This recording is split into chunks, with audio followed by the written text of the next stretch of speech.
Boardroom Bound, episode 73. He wanted to be useful, and that sounds very simple, even very trite, but I found it actually fairly profound. He regarded his job as a calling, and he didn't want to pursue something unless he was well-suited and could be useful. Hello, and welcome to this episode of Boardroom Bound. My name is Alexander Lowry, and this is the podcast dedicated to intentional leadership in the boardroom. My goal is to give aspiring and existing directors the tips, tactics, and strategies necessary to transform your confidence and build a successful career as a board director. Quick reminder, you can get all of today's show notes at podcast.gordon.edu. And in today's show, we're speaking with Elliot Breuer. He is the founder and was the CEO of Veracross, a company that he bootstrapped up to become very successful, so successful that they sold it. And now that he's sold it, he's on the board of the company. So we're going to hear about that experience and from the perspective of those of us listening to the audience who want to get on a board seat. What does it look like to be in the PE-backed world? Because there are lots of opportunities in PE companies. Elliot also served on the board of a nonprofit. So we'll hear about that experience, the comparing and the contrasting, and how those skill sets moved across and helped him. Let's jump into the show.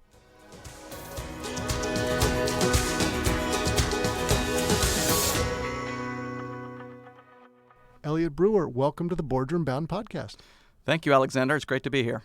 And we are here. We are in the studio today, and I was joking, this is great fun. I don't get to do this very often. And you were saying for you, it's the first time doing a podcast as well, right? So new stuff for everybody. Sure, yes. Well, I'm excited to have you here. Just very recently, you were on campus here at Gordon, and you were sharing your story, and I heard a lot of nuggets I knew our audience would really resonate with. And I would love to unpack a lot of that, but just as a bit of a background, can you tell us, I guess, how you got here today, a little bit about your story as an overview? Well, that's a long story. I'll try to do the short version here. I grew up in the 80s in the shadow of a father who started a software company. Back then it was Fortran code running on digital equipment computers, and it was a financial system. And so I sort of became enthralled with all things tech, at least in the 80s grade of tech.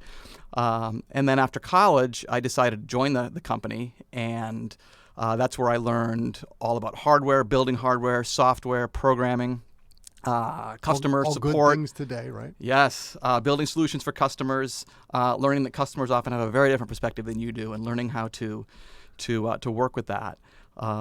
And then that all prepared me for the incredible journey that is Veracross, which I started in 2003.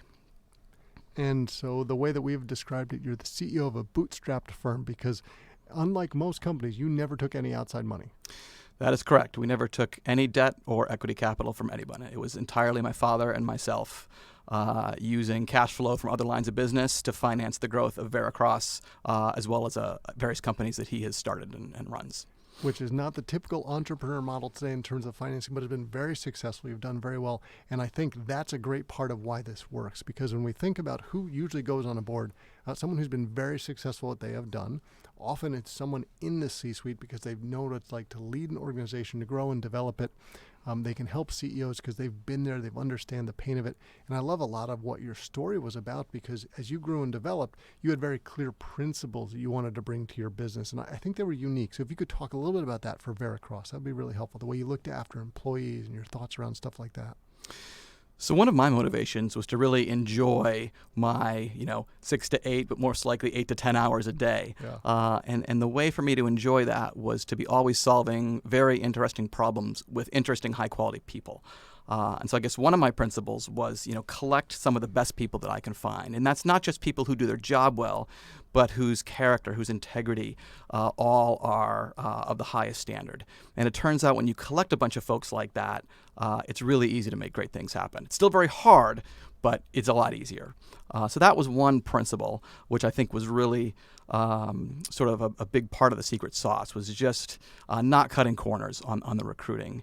And one of the benefits of being a bootstrap business where we're not beholden to outsiders is we could reduce growth if we needed to, if we couldn't find enough good people. We were sort of in control of our own destiny.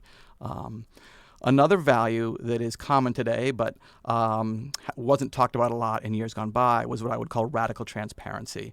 I always felt that we were engaged in what was fundamentally a creative endeavor. And so when you have creatives around you, one of the things they crave is information. And so I always tried to share everything that was on my mind. I probably overshared with my team. And communication is hard in any organization, but the radical transparency served to both get everyone in the loop, but also engender a sense of trust that ultimately served me and the team very, very well. And the organization that you built was based upon good people. And you and I have talked before, Jim Collins' book, Good to Great, right? So you're clearly a believer, get the right people on the bus, move the bus in the right Huge direction. believer, yes. Okay. And a lot of what we talk about in the podcast is how you position yourself, your unique capabilities. So clearly you care about your people. That would be a big part of it. In terms of how, when you go to the board, so we'll get to a lot more to this, but when you translate that across, you're no longer in charge of the people. You're helping the organization set the strategy. And I imagine there's a lot of changes because you're on the board of the company now that you've moved out of the CEO position. How does it feel looking down at someone else who's now looking after the people? Because it's no longer your role.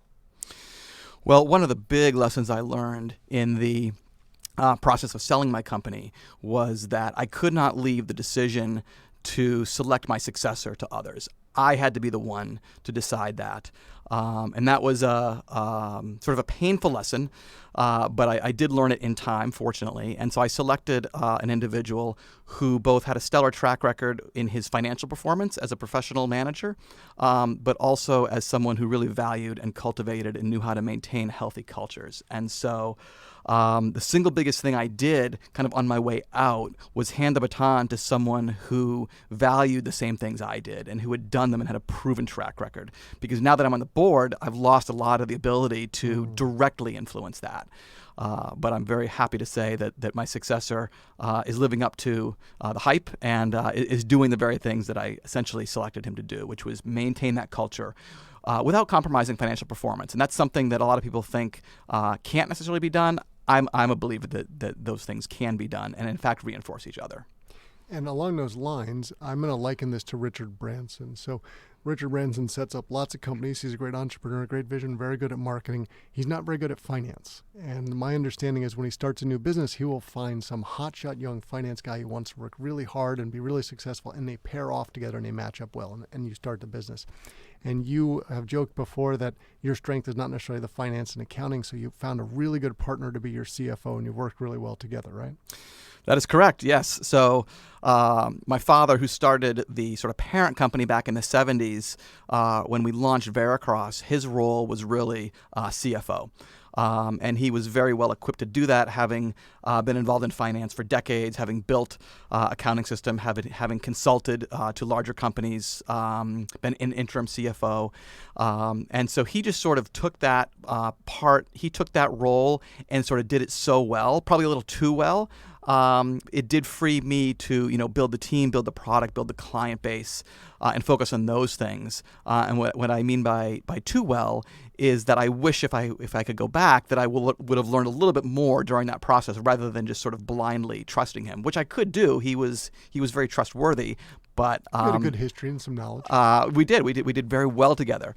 But one of the things that we would do over, since we all have that list, would be to educate myself a little bit more on finance from those early days. And let's take that into the boardroom now, because when we think about the skills that maybe most people should have, or the different ones, clearly you're bringing a lot of that strategy, the people management, not necessarily the finance and the accounting stuff. Do you feel like if you were to take on more company board roles, that's something you would want to pick up? Or do you think, you know what, I know where my areas are my strength, and that's the way I would continue on? Ooh, gosh, that's a great question. On the board that I'm on, it's a majority owned by private equity. And so these guys are, they have forgotten more about finance than I will ever learn. And so I'm just trying to absorb as much as I can and don't feel like I have a lot to add there. Hopefully, I'll have a nice long tenure there, and perhaps the next board I'm on, I can bring a higher level of financial expertise. But I do think that my strengths, over the decades, do lie in perhaps other areas, and so I don't particularly think that finance is one of those that I'll be ever, called upon to be the smartest guy in the room. Well, the way I think about it is if we take like a board composition matrix, there are a couple of areas that each person on the board has to be a deep dive in because that's their strength. That's what they bring to the board. But when I look across the board composition matrix, I shouldn't be ignorant in anything. Now take legal, right? I'm not a lawyer. I will never be a lawyer, but I can read legalese and it's slowly translated if I need to. I need to know enough, I don't know if I want to say to be dangerous, but to be aware. So I think when we talk about for our audience and guidance, if you think about what does the board need to do, you can't, cyber might be a good topic. You can't know nothing about it. You've got to understand why it's important. You don't have to be the expert in the room on it. So I think what you're saying is your learning curve is still growing a little bit there, but I've heard you talk about it. You're very well educated. I clearly learned how the PE model works. Yeah, so the fellow that I was about to hire as my executive coach, but then I got detoured into actually selling the company. But he had this phrase that I think is what you're talking about. And he talked about, as a CEO, you have to have a 360 view, which means you have to have enough knowledge in all the important functional areas, enough to be dangerous. So I like to think that I know enough finance and even legal to be dangerous. But I also like to know, I like to think that I know what I don't know, and I know when to tap out and call in the experts, which I think is a really important skill as well. But you do need to know enough about the key functional areas to be an effective CEO or a board member. I couldn't agree more. I liken that to my accountant, and I want him to know where the red line is, and I want him to tell me where it is and keep me a foot away from it. I don't want to get too close to it. That's exactly right. Yep. And so when we think about boards and how people grow and develop it, because often the vast majority of our audience are people thinking, this is what I want to be, whether they're ready tomorrow or a year from now or sometime longer than that. And there are a couple different paths people can go. Many people feel like I want to be on nonprofit boards, either just totally in addition to my job to give back and be involved. Other people see those as a stepping stone. And that was your first board experience being in that sort of space, right? That is correct. Yes. And could you tell us more about that and what you learned from that? Are we talking about the nonprofit board? Yeah. So what I learned there is that on any healthy board, you really want the majority of folks to have some organizational leadership experience. And my first experience on a nonprofit board, the only two folks that had organizational leadership experience were the two outside independent board members. And the remaining members were parents of a small school, and they felt that they were qualified to be on the board simply by virtue of them being parents. And so that was a very frustrating experience to me. Volunteers, yes. It was a very frustrating experience for me because most of the topics that we engaged with would have greatly benefited from organizational leadership experience. When that was lacking, it devolved into the type of back and forth that just wasn't energizing or particularly productive. Right. So, and it's interesting because when we think about how to help our audience, if, let's say for me, I'm really excited to be in a public company board role. I know I will be at some point. If a company calls me up tomorrow and says, we want you on our board, I think the human reaction for most people in the situation would be like, yes.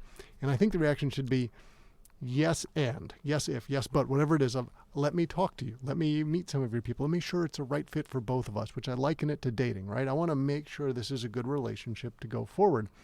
And some of what you're talking about is probably in retrospect, maybe that's the same sort of situation. Really honored, let me consider it and make sure it's a right fit. Do you feel like if another nonprofit approached you today, you'd sort of take some of those lessons learned? How would you figure out whether it's a right fit for you to be on their board? So when I recruited my successor to be CEO of Veracross after we sold, one of the key criteria for him in coming aboard was he wanted to be useful. And that sounds very simple, even very trite, but I found it actually fairly profound. He regarded his job as a calling, and he didn't want to pursue something unless he was well-suited and could be useful. And so I guess I would completely steal that answer. I'm currently engaged in some discussions to be on the board of a large private school, K-12. And I'm going to ask the same question. Can I be useful? And the answer to that needs to be a resounding yes. I don't just want to fill an airplane seat. I want to be useful. And so that is where the thrust of my sort of questions will be for not just the head of that school, but some of the other board members, is what do you see in me and how do you think I can be useful? And if my answers agree with their answers, then we can take a step forward. Which I think is a logical approach. Everybody wants to be using their time well and be successful. Now, are you talking about servant leadership? Well, I'm new to the board, and so I will assume that servant leadership will serve me as well there as it did as CEO. I found that again in a kind of modern tech company where you're dealing with a lot of uncertainty, a lot of possibilities, a lot of creative people, the old style command and control leadership style just does not work well. The servant leadership style works a lot better, where you do a lot more persuading than commanding. You do a lot more collaborating than dictating. And so I can only assume that will carry over to the board as well. And we were just talking about a nonprofit and being on the board there, and you will often find ranges of type of people in a nonprofit. Sometimes they will be the people that either give or get the money for the organization that needs it. Other times they are people that can lead, and they are leaders that run the committees, get things done. Other times they might be key volunteers. Some organizations need that right mix. It can be complex, though, and that can be a dance, especially because some of these organizations can have a large board. What is your guidance for how to make that actually successful as you think about these types of organizations you might join? Oh, gosh. Well, I've been involved directly with one nonprofit board. It was a small organization. I'm currently talking about joining a larger organization. I've sort of viewed at a distance a number of nonprofit boards. And, a lot of those had a lot of challenges. And I think that was due to maybe not getting that mix just right. The boards that I've seen to be the most unhealthy, I think really lacked those who had significant leadership responsibilities, right? Have you ever made a payroll before? Have you ever led a big department? That's the thing that I see lacking the most in nonprofit boards in particular. And when that's lacking, then you just get a lot of running in circles, which is frustrating for everybody. I don't think everyone needs that experience, but you certainly need a critical mass. It's interesting when I compare this, what the typical advice for a lot of people is. They hear that I should go join a nonprofit board, get an experience, check the box, and then my candidacy becomes better for a for-profit company. To which a headhunter would say, not necessarily, because, okay, if you join the National Board of the YMCA or the American Heart Association, I have a sense of what that looks and feels like. I know about the rigor there. If you join a local mom and pop or something in between, I don't necessarily know. So I think, first of all, join an organization you're passionate about, because not only will you be helping them, but you'll be excited about it. And hopefully it's an organization where, like we've talked about here, you can figure out this will be a good spot. The organization will do well. I will do well. But it's not an easy thing to do when you're the outsider. No, that's true. And you used one of my favorite words, which is passion. That was something I always screened for when I was interviewing people. I did not want anyone who was not passionate. They didn't necessarily need to be passionate about what I was doing. As long as they could demonstrate passion in something, I knew it was in there. I knew I could shape it and grow it. And so I do think that you need to be passionate about the organization, about the field they're in. And it needs to be very clear, how you can be useful, how you can benefit them, not just how they can benefit your resume. Fit is super important, not just for an employee, but for a board seat. It's interesting because I think there's only two things that really fundamentally matter if you're bringing someone on board. You need to make sure they're passionate and intelligent. If they are, you can give them any knowledge they need. If they are missing one of those, I don't think it's going to be a fit. It's hard to teach passion. It's hard to teach intelligence. I would agree. Yeah. And so when you liken this difference, we're almost talking about how you find the right board member, how you hire them, so to speak. You've done a lot of hiring employees. I imagine it's a very different experience for the head of the nominating committee to find the right person to bring on board, because this person won't have direct leadership over other people. They'll be coaching, they'll be guiding, they'll be giving feedback. When you think about how that translates over to yourself, finding the right board seat, right? I imagine you've struggled in some ways being on the board now, where it's in the use today. In the old days, you would go and take this. I have this idea. I can go implement this. Now I take this idea to the board to think about, right? How do you deal with that? Well, I am still learning my place and learning how often and how loud to use my voice. I am the second largest shareholder in the company, in Veracross, but I'm still a minority shareholder. And it's very clear that the majority owner, can pretty much do whatever they want. And so I am there because for my deep domain knowledge, for my, I have the entire history with the company, and as a big shareholder. So those are the reasons that I'm there. I'm still learning sort of how to use my voice on the board. I don't want to be overbearing because that's not my place as a minority shareholder, a minority board member. But I do want to, use that voice when it's necessary to guide the strategy and guide the various discussions that happen.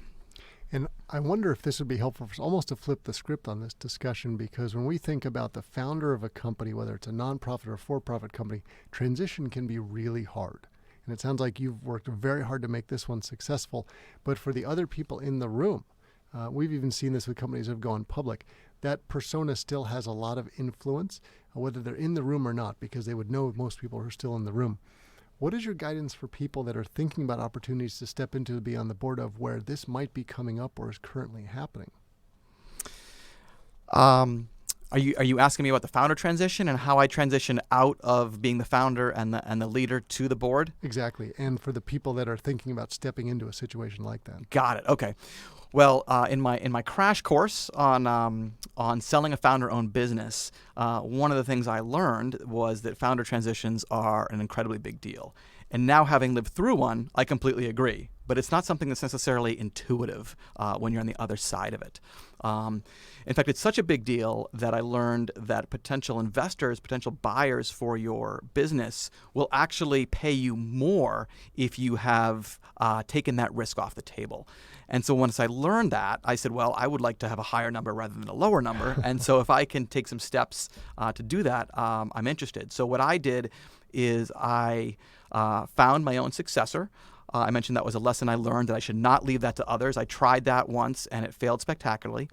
And so I found my successor, and I brought him on board as my COO just about a year before we sold. And so he sort of joined me in the next office over, and we spent the majority of every single day for about 10 months sort of getting to know each other, doing brain dumps. He was a much more experienced, seasoned CEO than I was, but he was an operator. I was a builder, and so we had two very different perspectives, and so we spent a lot of time sort of mind melding on that. He didn't really know the domain that well, K-12 private education, and so I got him up to speed on that. But we just sort of linked arms and got in full alignment on what the mission was, which is to really hand the baton off in the next 12 months from myself to him. And when we went out to the market to solicit investors, I learned how big a deal it was to essentially have that founder transition 80-90% done when we were having conversations. Most companies don't do that. They wait to start the founder transition after closing rather than having it all but wrapped up before closing. That was a huge deal. I can't emphasize enough how important that was to the smoothness of the transition, the culture, the valuation. And in fact, it enabled the acquirer to do a substantial acquisition just weeks after closing on us. And I asked the partners after that, how often do you do that? And they said, almost never. We felt comfortable doing it because Joe, the new CEO, was such a seasoned professional, and we had more or less completed the founder transition. So they could really hit the ground running and start adding value immediately because we had completed that transition. I could see that would be a lot more attractive. And let's just stay in the private equity world for a moment, because when people think about getting a board role someday, and the opportunities in the public company, even though that's what most people think they want, because that's the checkbox, are shrinking, right? So there are less public companies than ever before. There have been some bankruptcies. There have been mergers. Companies are going private. But the private company numbers are exponentially bigger than they used to be between private equity, venture capital, and other opportunities. So now that you have worked with private equity companies and been on the boards of those, opportunities like that will probably open up for you dramatically. We were joking how you've only had 3 board meetings so far, so it's not too much experience yet. But if you can already start to glean some insights about very different ways they work, because think about, we talked about your board's very small, it's 4 people. Versus if you think of the larger public company boards might be 12, 16, something like that. The dynamics are different still. When you think about a private equity board, they're going to be looking for maybe 2 industry experts that they might be putting on it. If you were to begin to position yourself, and I know this is not necessarily what you're planning today, how would you think about doing that? I'll steal something from one of your prior guests, which is that the single best way to position yourself is to become really, really good at something. And really be distinguished and be known for that. That's good advice for most any career. Right. It's especially good advice if you want to be sort of an independent board member of a private equity-backed portfolio company. I know in our discussions, we made the decision, actually we negotiated this as part of the sale, that we would defer bringing in outside board members for a year. And we did that so that the four of us could really gel and get to know each other before we brought in outside folks. That was actually advice given to me by Joe, who's run 2 public companies and 2 private companies, and so has been around the block a few more times than I have. But as we've discussed who we might bring on, it's always around people with very specific expertise. For example, payments. We have a big payments component to our company. We want to bring someone on potentially who has deep experience in the payments industry and who's very good and very knowledgeable about that. So I would say be known for your deep knowledge set, be known for your competence in that area, have demonstrated competence that's easy to point to, and then you will be an attractive outside board member for a PE firm. I think the tweet is that the riches are in the niches. I don't think anybody gets on a board by being a generalist, by saying, I'm passionate, intelligent, I'll figure it out. That's not why you add someone into the boardroom. Tell me what that would look and be like as someone who's in the board and you're interviewing candidates. What are the types of questions you would ask? How do you figure out whether someone's the right fit? If you were to do that, let's say that you guys said, we think we've got the right person, we got to jump in and do it tomorrow. How would you go about it? Well, gosh, having not done this, I need to be careful how confident I sound in my answer. I will tell you that one of the perspectives that we have is we don't want to put someone on the board who we could get the same value from as on a board of advisors. Okay, and so we're in parallel. We are compiling a board of advisors where we're putting a number of people, we're installing a number of people on that, and they will provide a ton of value to us. But that's a very different sort of engagement than putting someone on the board itself. So I don't really know how to answer your question, Alexander, but I would say that you would need a good reason for having them on the board and not just on the board of advisors. And I am still learning what the answer to that looks like. Well, it's a fair point, and let's talk about this for our audience as well in terms of a board of advisors, because when you think about someone who's saying, I want to someday be on a full board, maybe one way that is an easy way for someone to get experience would be being on a board of advisors. There's a billion startups out there. They're all looking for something like that. So when you guys are going out and finding a board of advisors, what does that look like? What does that feel like? What are the sorts of responsibilities? So the bar for joining a board of advisors, I think, is a lot lower than perhaps joining a board of directors. So I think it's a great first step, or first couple steps even, for someone who's looking to finally end up on a formal board. I think that you just like for a board member, you would want to see a large degree of competence in a specific area, and so that's necessary regardless. But we don't need to worry quite as much about some other things if you're not going to be a voting board member, right? Really, you're just imparting your knowledge, your experience, your wisdom, your judgment. But at the end of the day, we don't have to have those moments where, we don't necessarily want you voting on something, right? So I would say that it's very similar qualifications to be on a board, but the bar is just a lot lower. We can take a chance on you a lot more easily. And I guess I would also liken it, you were talking about don't have someone on the full board, you could just have as an advisor. Sometimes it's a sort of an expert consultant that you're bringing in. I liken it to a nonprofit board that's thinking about what's the new member I add on. And I might have looked around a room at some boards and thought, well, you got a lot of lawyers in here, but you don't have any architects, and don't you want to build a new building, right? So you want to surround yourself with the right people. Is that the way to think about it? Absolutely, yeah. You want people who ideally are perhaps a little bit smarter than you, and you want people who definitely have experience and knowledge deeper than what you may have, right? My goal would always be to hire people smarter than me. If I'm not, I'm in trouble. Some of the best advice I ever got. Fortunately, it's fairly easy for me. And if I'm the smartest person in the room, we're all in trouble. We're all in trouble, indeed. Okay. And so as we begin to think about how we encapsulate this all together, this is an example of someone who's going through almost an unintentional board journey, right? But you've been building up some of those experiences on the way. Life just sort of happens, like that school board one we talked about. Again, your company was sold, and now you're on the board there. That was clearly intentional. Maybe someday we'll liken into a portfolio of board roles as you think about what's next, with maybe some nonprofit on the side, maybe some private equity firms will come back to you from your different experience. And when you think about potentially giving advice to someone who's listening to this and going, Elliot, wow, that's amazing. I would love that sort of lifestyle in the future.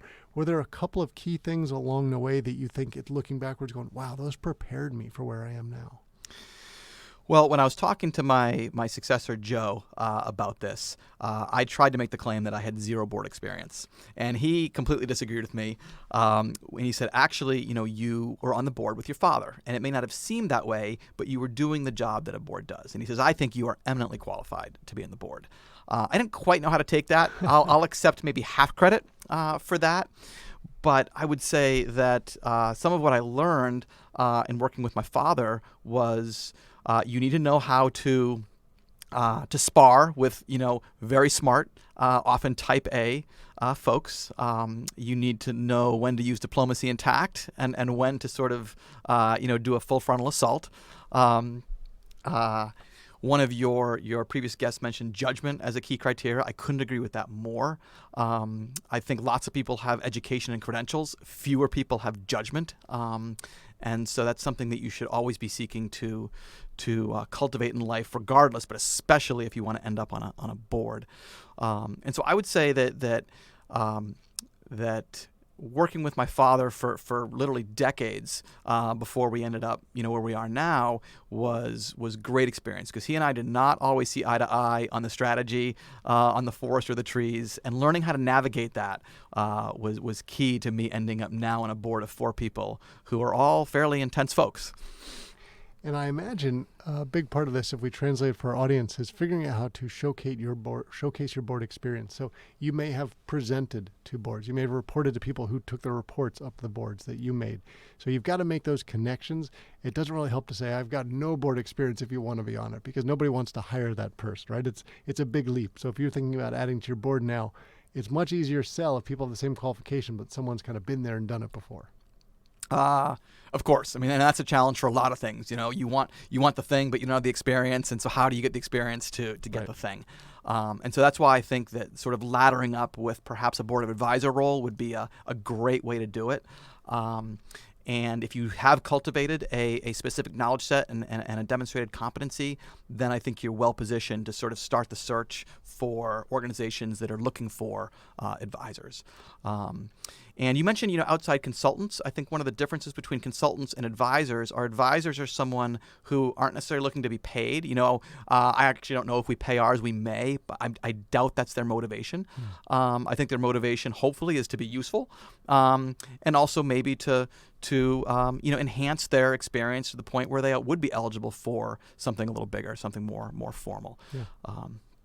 And I think you've touched on something really interesting there for me, because you want to think about your motivation. And if joining a board is for money, I don't think it's wildly going to be successful. Hopefully it fits with your passion.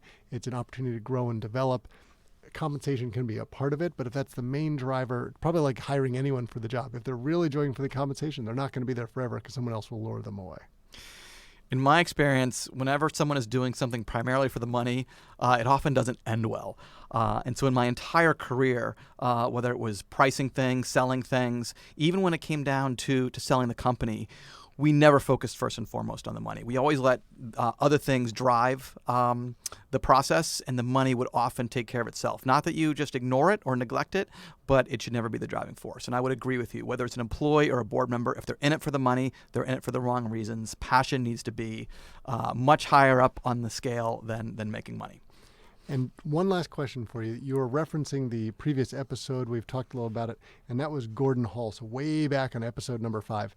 And one of the things he also talked about, slightly different, 'cause he's talking about a public company board, but he said he always wanted, because he's the chair of 2 boards, said he always wants one board member who it's their first time, never had a board role before. Now, clearly eminently prepared for it, right? Very smart, has all the experience. But he said, I always want someone brand new, because I know they will pore over every single document in detail, preparing for every board. Where if he's been there for 5 to 10 years, he goes, I just need to see the changes, because I know where it was before. What are your thoughts on that? Interesting. Well, I like that for a number of reasons. First, it's always good for the older, wiser among us to be mentoring and cultivating and nurturing the next generation. And so I love it for that. I'm a big fan of sort of mentoring and coaching. I think that not enough of that goes on in this world. So I love the idea of giving an opportunity explicitly and being intentional about that. I can echo that a little bit since I'm a first-time board member on a for-profit board. I know that I pour over everything just because I'm afraid of being caught out Right. among all these really really smart fellow board members. And so I do scrutinize everything I possibly can, both so that I don't look bad, but also because I'm very eager to learn all I can about this, about being a good board member. Well, Elliot, I think you've given all of our audience a lot to learn from today. I appreciate your openness and your transparency, sharing your personal journey. Some of it was intentional, some was not in terms of the board space, but clearly positioned for other things should you like to. And it was wonderful for our audience to hear about your specific journey and the steps you've taken, the lessons that you had.